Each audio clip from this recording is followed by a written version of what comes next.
मीरपुर नाम के शहर में तेजस अपनी पत्नी नीरू के साथ रहता था। पति पत्नी दोनों ही नौकरी करते थे। एक दिन तेजस गांव अपनी माँ के पास फोन करता है। हेलो, प्रणाम माँ। जीते रहो माँ। तुम दादी बनने वाली हो हैं? अरे वाह, ठीक है बेटा, मैं कल ही आती हूँ। जब माँ जी शहर पहुंची तो बेटे बहू ने बहुत अच्छे से स्वागत किया। लीजिए माँ जी, चाय। अरे गर्मा गर्म पकोड़े ले आओ माँ के लिए। नीरू रसोई में गई और 2 मिनट में ही पकोड़े ले आई। जी, ये लीजिए। बहू, जादू से बनाए हैं क्या? अभी तो रसोई में गई थी। यमी। माँ जी, शीला रसोई में पकोड़े तल रही है, मैं बस लेकर आई। हे भगवान, मेरा धर्म भ्रष्ट कर दिया तूने। अब तो गंगा जल से शुद्धिकरण करना होगा। दूसरे दिन, माँ जी, मैंने नाश्ता बना दिया है, ऑफिस जा रही हूँ। पर अभी तो घर का सारा काम पड़ा है। शीला आती ही होगी, झाड़ू पोछा बर्तन कपड़े वो सब कर लेगी। हमारे जमाने में घर का सारा काम हम ही करते थे। जी माँ जी, आप बहुत होशियार हैं, मैं घर ऑफिस दोनों नहीं संभाल पाती। तो जरूरत क्या है घर से बाहर जाकर चाकरी करने की?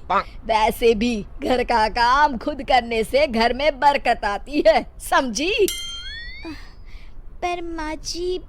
पर वर कुछ नहीं, इस महीने की पगार मिले फिर ऑफिस बंद है। हाँ।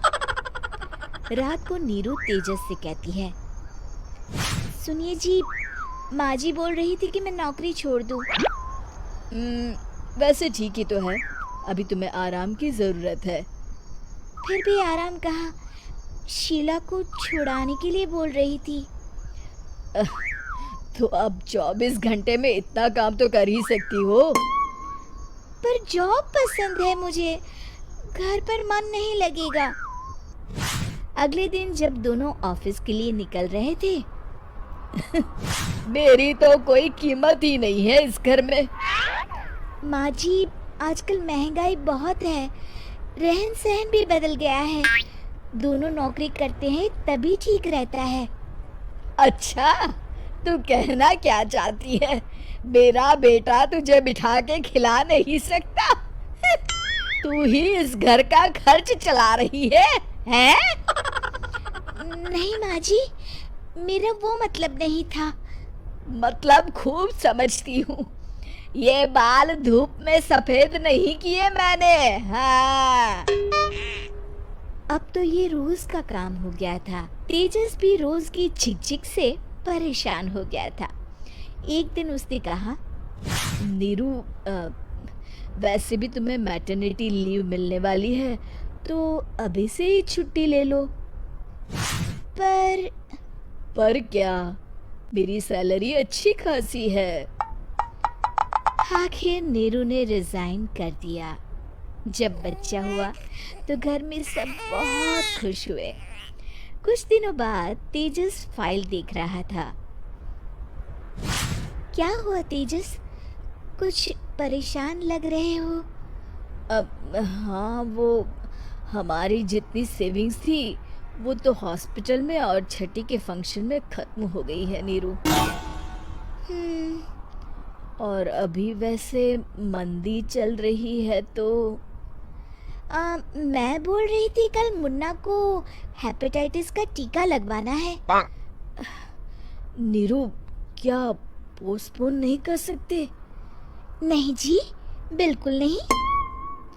अब तेजस को समझ में आ रहा था कि उससे गलती हुई है।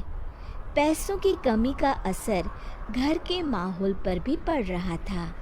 अगले दिन, बेटा, मेरा चश्मा और ये दवाइयाँ ले आना, पर्चा देते हुए माँ जी ने कहा। जी। तेजस, मुन्ना के लिए दूध का डिब्बा और डायपर भी ले आना, और ये किराने के सामान की लिस्ट है, इसे भी लाना है। तेजस गुस्से में लिस्ट मरोड़कर फेंकता है और चिल्लाता है, पैसे क्या पेड़ पर उगते हैं? ये ले आना, वो ले आना। अरे पर ये जरूरत का सामान ही है। वो गुस्से में बिना कुछ कहे ऑफिस चला गया। अरे अरे लंच तो ले जाइए। नीरू दौड़कर डिब्बा पकड़ाती है। एक दिन खाना खाने के बाद, नीरू,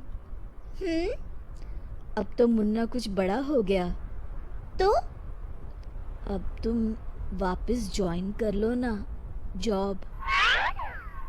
पर इस रिसेशन में जॉब मिलना बहुत मुश्किल है। ट्राई तो करो। फिर मुन्ना? माँ जी है ना, और एक फुल टाइम मेड भी लगा लेंगे। पर माँ जी, उन्हें तो पसंद नहीं। तभी माँ जी वहाँ आ जाती है और प्यार से नीरू के सर पर हाथ फेरते हुए बोलती है, अब मेरी समझ में आ गया बहू, पहले के और अब के समय में अंतर है। तुम काम शुरू करो, मुन्ना की जिम्मेदारी मेरी। मेरी प्यारी माँ जी। ये कहकर नीरू उनके गले लग गई। शिक्षा, परिवर्तन संसार का नियम है, हमें भी समय के साथ चलना चाहिए। उम्मीद है कि आपको हमारी ये कहानी पसंद आई होगी। कृपया हमारे चैनल को सब्सक्राइब करें और सभी अपडेट्स के लिए बेल आइकन जरूर क्लिक करें। और हाँ, वीडियो लाइक और शेयर करना मत भूलिएगा। Bye bye.